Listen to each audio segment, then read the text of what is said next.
நீங்கள் food cravings இருக்கும், tiredness வந்து இருக்கும், உங்களுக்கு ஒரு எக்ஸசைஸை ஸ்டார்ட் பண்ணுவீங்க ஆனால் உங்களால் கண்டினியூ பண்ண முடியாது.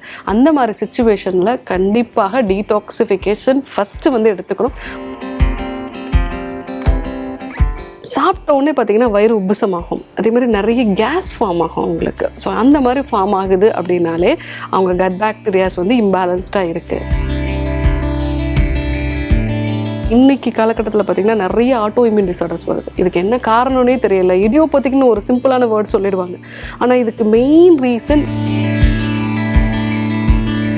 ஆனால் இப்போல்லாம் வந்து பார்த்திங்கன்னா இந்த விளக்கெண்ணெய் கொடுத்தோன்னா சில பேருக்கு வந்து டயரியா வந்து ரொம்ப அதிகமாகுது, அதனால் வந்து குழந்தைங்களுக்கு கொடுக்கவே வேண்டாம்.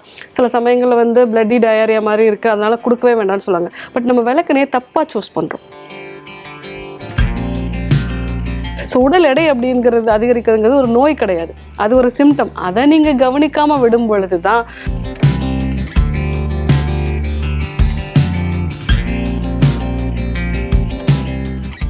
காஸ்மோ வியூ நேயர்கள் அனைவருக்கும் வணக்கம். இன்னைக்கு ஆரோக்கியம் சார்ந்த நம்முடைய பல சந்தேகங்களுக்கு விளக்கம் கொடுக்கறதுக்காக மகளிர் சிறப்பு மருத்துவர் டாக்டர் ஜெயரூபா நம்ம கூட இருக்காங்க. தொடர்ந்து டாக்டர் கிட்ட பேசலாம்.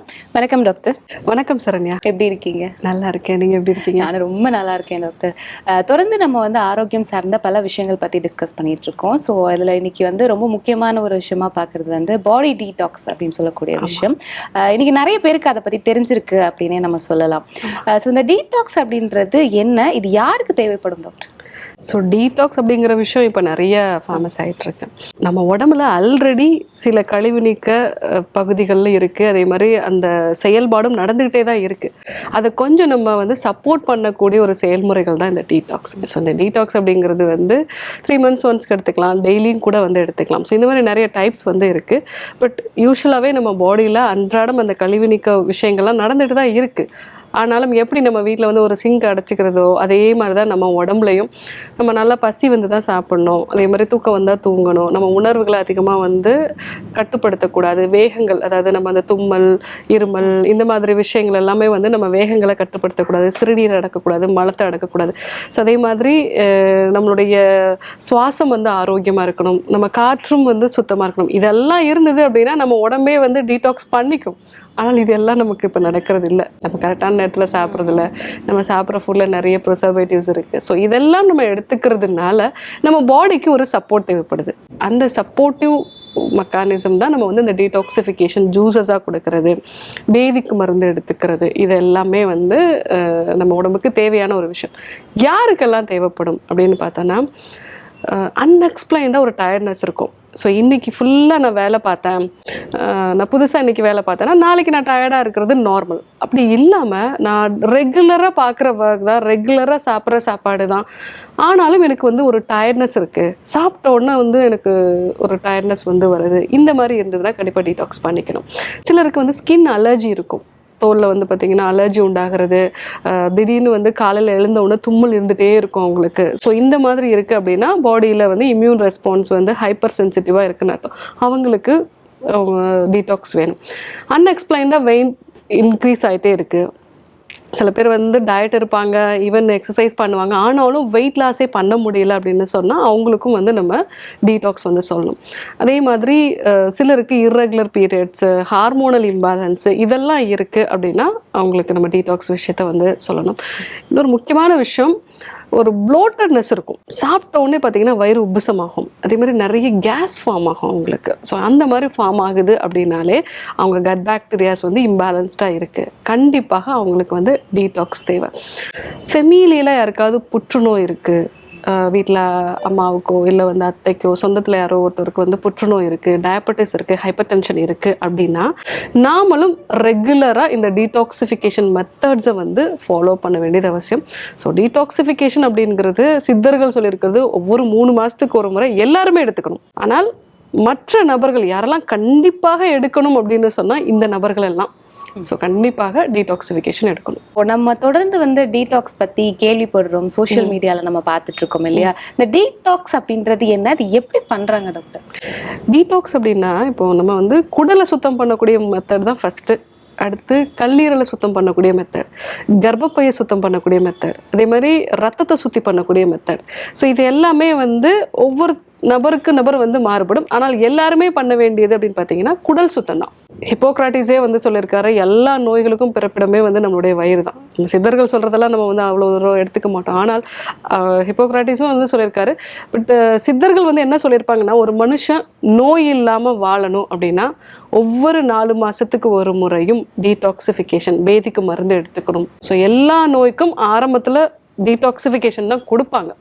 ஸோ இந்த டீடாக்சிஃபிகேஷன் அப்படிங்கிறது வந்து கண்டிப்பாக எடுத்துக்க வேண்டிய ஒரு விஷயம். அது ஒவ்வொரு உறுப்புகளுக்கும் வந்து இருக்கு. இப்போ நீங்கள் சுவாச மண்டலத்துக்கு பார்த்தீங்க அப்படின்னா பிராணாயாமம் தான் டீடாக்சிஃபிகேஷன். வயிற்று பகுதிக்கு வேதிக்கு மருந்து எடுத்துக்கிறது, ஈவன் திரிஃபலாச்சூர்ணம் எடுத்துக்கிறது, இதெல்லாம் வந்து டீடாக்சிஃபிகேஷன்.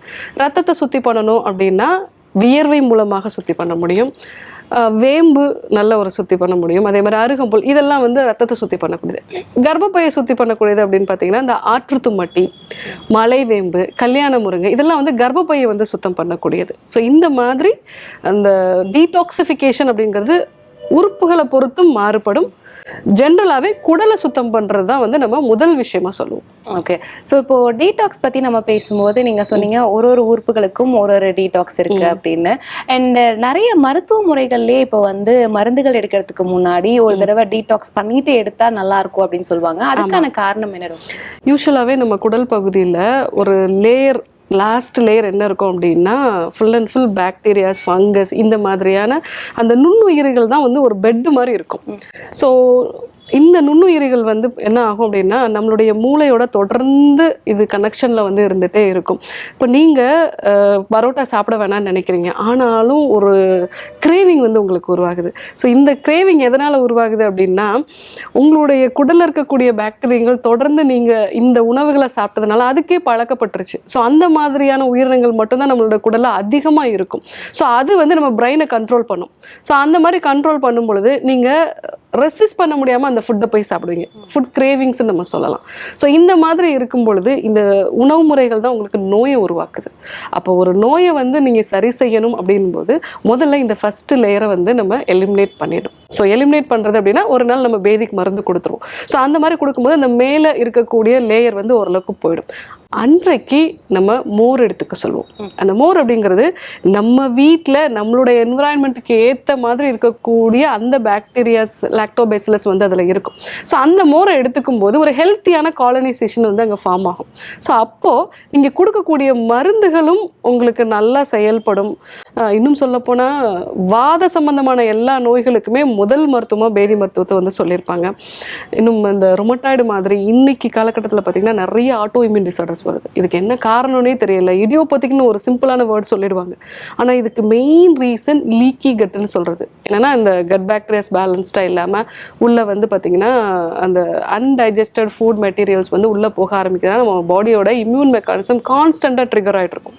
இதுதான் இன்றைக்கு இந்த ஆட்டோ இம்யூன் டிசார்டருக்கு முக்கியமான காரணம். ஸோ இதை தான் நம்முடைய முன்னோர்கள் வந்து முதல்ல அந்த ஃபர்ஸ்ட் லேயரை ரிமூவ் பண்ணிடுங்க, அதுக்கப்புறம் நோய்க்கான மருந்து கொடுங்க. அந்த மருந்தும் நல்லா அப்சர்வ் ஆகும். அவங்களோட உடலில் இருக்கக்கூடிய அந்த பாக்டீரியா, வைரஸும் ஒரு பேலன்ஸ்டாக இருக்கும். ஸோ அதனால தான் மருந்துகள் எடுத்துக்கிறதுக்கு முன்னாடி பேதி மருத்துவம் அப்படிங்கிறது ரொம்ப ரொம்ப ரொம்ப அவசியமான ஒன்று. இப்போ டீடாக்ஸ்னுடைய முக்கியத்துவம் பத்தி நீங்க சொன்னீங்க. இது வீட்டில் இருந்தபடியே பண்ண முடியுமா அப்படின்ற சந்தேகம் நிறைய பேருக்கு இருக்கும். ஸோ அதுக்கான வழிமுறைகள் என்ன?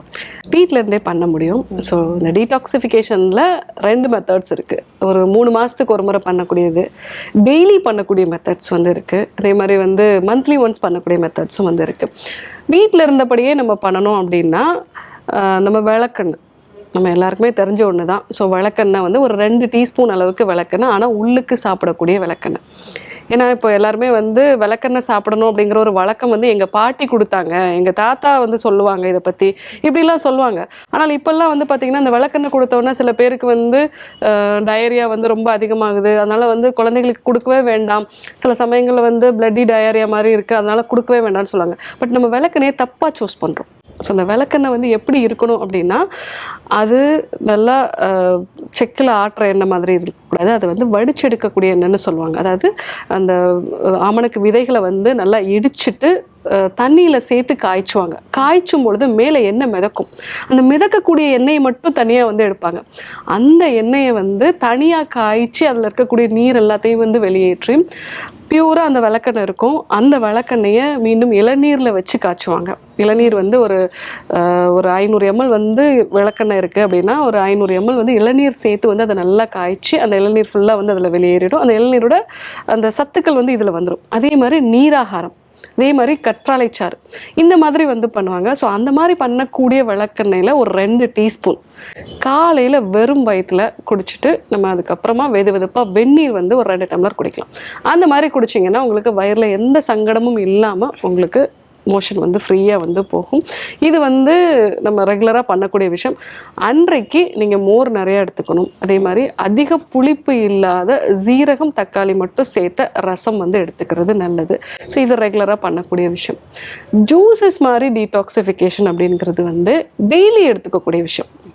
இப்போ நீங்கள் காலையில் எழுந்த உடனே நல்ல வெதுப்பான வெந்நீரில் ஒரு அரை எலுமிச்சையை வந்து நீங்கள் பிழிஞ்சு விட்டுட்டு ஒரு பிஞ்சளவுக்கு இந்துப்பு சேர்த்து அதை நீங்கள் வந்து எடுத்துக்கலாம். ஸோ இந்த மாதிரி எடுத்துக்கும் போது அந்த லெமனில் இருக்கக்கூடிய வைட்டமின் சி அப்படிங்கிறது வந்து நம்ம குடலை சுத்தம் பண்ணக்கூடிய ஒரு தன்மை இருக்கும். ஸோ அதே மாதிரி நம்மளுடைய உள்ளுறுப்புகளுக்கும் இது வந்து ஒரு புத்துணர்ச்சி, ஆன்டி ஆக்சிடென்ட்ஸ் தன்மையை வந்து அது கொடுக்கும். ஸோ இது வந்து ரெகுலராக வந்து பண்ணலாம். ஸோ இந்துப்பு சேர்க்கறதுனால வயிறில் எந்த ஒரு பாதிப்பையும் வந்து அது உண்டாக்காது. அதாவது வயிறு வலி வரும், லெமன் ஜூஸ் வந்து ஆசிடிக் நேச்சர் இருக்கும் அப்படின்னு சொல்லுவாங்க. ஸோ வெதுப்பாக வெந்நீரில் அரை எலுமிச்சை ஒரு பிஞ்ச் அளவுக்கு இந்துப்பு கரெக்டாக உங்களுக்கு வந்து வயிற்றுப்பகுதியில் இருக்கக்கூடிய கழிவுகளை வந்து அது வெளியேற்றிடும். இன்னொன்று, கல்லீரலை வந்து சுத்தம் செய்யக்கூடியது. இந்த கல்லீரலை ஏன் சுத்தம் பண்ணணும் அப்படின்னா, உடம்புல இருக்கக்கூடிய எல்லா நோய்களுக்கும் ஆரம்ப கட்டமாக கல்லீரல் தான் பாதிக்கப்படும். என்ன பிரச்சனைனா நமக்கு அதனுடைய சிம்டம்ஸ் தெரியாது, சிம்பிளாக ஒரு டயர்ட்னஸ் மட்டும் தெரியும். ஸோ அந்த மாதிரி கல்லீரலை வந்து சுத்தம் பண்ணணும் அப்படின்னா அதுக்கு நீங்கள் ஒரு கைப்பிடி அளவுக்கு புதினா, ஒரு கைப்பிடி அளவுக்கு கொத்தமல்லி, ஒரு 4-5 துண்டு வந்து குக்கும்பர் அதாவது வெள்ளரி வந்து நம்ம சேர்த்துக்கலாம். இது கூட வந்து ஒரு அரை எலுமிச்சை, ஒரு சின்ன துண்டு இஞ்சி. ஸோ இது எல்லாத்தையுமே எலுமிச்சை ஜூஸ் ஆக்கிடணும். ஸோ சின்ன துண்டு இஞ்சியை வந்து நீங்கள் தோல் சீவி சின்னதாக நறுக்கி போட்டுட்டு ஸோ நல்லா ஒரு டம்ளர் அளவுக்கு தண்ணி விட்டு மிக்சியில் வந்து அரைச்சிக்கணும். அதுக்கப்புறமா இதை வடிகட்டி 1 லிட்டர் அளவுக்கு இதில் தண்ணி வந்து நீங்கள் சேர்க்கணும். ஸோ இதை வந்து காலையில் வெறும் வயிற்றில் கொஞ்சம் கொஞ்சமாக வந்து நீங்கள் குடிக்கணும். ஸோ அதாவது ஒரு 1 ஹவருக்குள்ளே நீங்கள் வந்து குடிக்கணும். அட்டை ஸ்ட்ரெச் குடிக்க வேண்டாம், அட்டை ஸ்ட்ரெச் குடிக்கக்கூடாது. ஒரு 1 ஹவருக்குள்ளே இந்த ஜூஸை வந்து நீங்கள் குடிக்கிறீங்க அப்படின்னா உங்கள் கல்லீரலை நல்லா வந்து சுத்தம் பண்ணும். நிறைய இன்றைக்கி நம்ம வந்து ப்ரிசர்வேட்டிவ் சேர்ந்த ஃபுட்டு சாப்பிட்றோம். பிஸ்கெட்ஸ்லேருந்து, பீஸாலேருந்து, பர்கர்லேருந்து எல்லாமே ஆல்ரெடி வந்து குக்ட் அண்ட் ப்ரிசர்வ்டு தான். ஸோ அந்த மாதிரி ஃபுட்டை சாப்பிடும்போது கல்லீரலை சுத்தம் பண்ண வேண்டியது ரொம்ப அவசியம். அதுக்கு இந்த ஜூஸை வீக்லி ஒன்ஸ் வந்து நம்ம எடுத்துக்கலாம். ஸோ அந்த மாதிரி எடுத்துக்கும் பொழுது நம்மளுடைய கல்லீரல் வந்து நல்லா ஆரோக்கியமாக வந்து இருக்கும். ஸோ அதே மாதிரி திரிஃபலா சூர்ணம் ரெகுலராக நைட்டில் வந்து 1 டீஸ்பூன், ஒரு 2 கிராம் அளவுக்கு வெதுப்பான வெந்நீரோட சேர்த்து சாப்பிட்றது நல்லது. அதே மாதிரி கடுக்காயும் வந்து ரெகுலராக எடுத்துக்கலாம். இது நைட்டில் எடுத்துக்கொள்ளக்கூடிய ஒரு டீடாக்சிஃபிகேஷன். இது எப்படி எடுத்துக்கணும் அப்படின்னா, கடுக்காய் வந்து நல்லா ஒரு டம்ளர் தண்ணியோட சேர்த்து கொதிக்க வச்சு வடிகட்டிட்டு இதில் வந்து உள்ளுக்கு சாப்பிடக்கூடிய விளக்கெண்ணெய் ஒரு 10 சொட்டு சேர்த்து வந்து நீங்கள் எடுத்துக்கலாம். ஸோ இது வந்து ரெகுலராக நைட்டில் எடுத்துக்கொள்ளக்கூடிய டீடாக்சிஃபிகேஷன். ஸோ இதெல்லாம் ஃபாலோ பண்ணும்போது நம்மளுடைய உடல் பருமன் வந்து குறையும், சர்க்கரை வந்து கட்டுப்பாட்டுக்குள்ளே வரும், ரொம்ப சுறுசுறுப்பாக இருக்குன்னு சொல்லலாம். சிம்பிளாக வந்து நீங்கள் ரொம்ப ஆக்டிவான ஒரு பர்சனாக இருப்பீங்க. ஸோ இதெல்லாம் வந்து டீடாக்சிஃபிகேஷன் பண்ணும்பொழுது நமக்கு கிடைக்கக்கூடிய பெனிஃபிட். இப்போ நோய்கள் வராமல் தவிர்க்கிறதுக்கு இந்த மாதிரியான விஷயங்கள் நம்ம பண்ணுறோம். நிறைய பேர் இப்போ ஃபேஸ் பண்ணுறது வெயிட் கெயின் அப்படின்றது தான். ஸோ வெயிட் கெயினுக்கு இந்த டீடாக்ஸ் ஜூஸ் குடிச்சா உடல் எடை குறையுமா டாக்டர்? கண்டிப்பாக குறையும். நமக்கு உடல் எடையை வந்து அதிகரிக்கிறது அப்படிங்கிறது ஒரு நோய் கிடையாது. உடம்புக்குள்ள ஒரு பிரச்சனை இருக்குது, டீடாக்சிஃபிகேஷன் சரியாக பண்ணலை, இல்லை ஹார்மோன்ஸ் வந்து இம்பேலன்ஸ்டாக இருக்குது, இல்லை நீங்கள் உங்கள் உணர்வுகளை உடம்புக்குள்ளேயே வந்து வச்சுருக்கீங்க. இதெல்லாம் இருந்தால் தான் அதனுடைய ஒரு சிம்டமாக தான் உங்களுக்கு உடல் எடை வருது.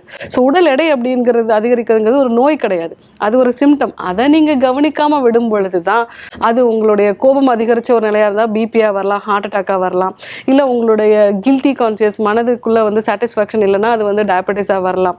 ஸோ உடல் எடை அதிகரிக்குது அப்படிங்கிறது வந்து உடலுக்குள்ள கழிவுகள் தங்கி இருக்கு அப்படிங்கிறதோட ஒரு வெளிப்பாடு தான்.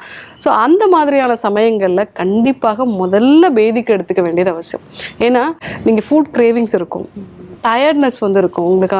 ஒரு எக்ஸசைஸை ஸ்டார்ட் பண்ணுவீங்க, ஆனால் உங்களால் கண்டினியூ பண்ண முடியாது. அந்த மாதிரி சுச்சுவேஷனில் கண்டிப்பாக டீடாக்சிஃபிகேஷன் ஃபஸ்ட்டு வந்து எடுத்துக்கணும். ஒன்லி டீடாக்சிஃபிகேஷனாக இருந்தால் நல்லது. ஸோ அது காலையில் வெறும் வயிற்றில் நம்ம விளக்கெண்ணெய் குடிக்கிறது, ஸோ அது வந்து நல்லது. ஸோ கண்டிப்பாக டீடாக்சிஃபிகேஷனை வந்து பண்ணிட்டு தான் வெயிட் லாஸ் மெத்தட்ஸை வந்து நீங்கள் ஸ்டார்ட் பண்ணணும். ஓகே, எந்த ஒரு மருத்துவ முறைக்கு முன்னாடியும் டீடாக்சிஃபிகேஷன் ரொம்ப முக்கியமான ஒரு விஷயம் தான் இல்லை டாக்டர்? ஸோ இன்னைக்கு டீடாக்ஸ் எவ்வளோ முக்கியமான விஷயம், யாரெல்லாம் பண்ணலாம், என்ன மாதிரியான விஷயங்கள் வீட்டில இருந்து பண்ணலாம், இந்த மாதிரி கேள்விகளுக்கு ரொம்ப தெளிவான விளக்கம் கொடுத்தீங்க. நன்றி டாக்டர். நன்றி ஷர்மியா.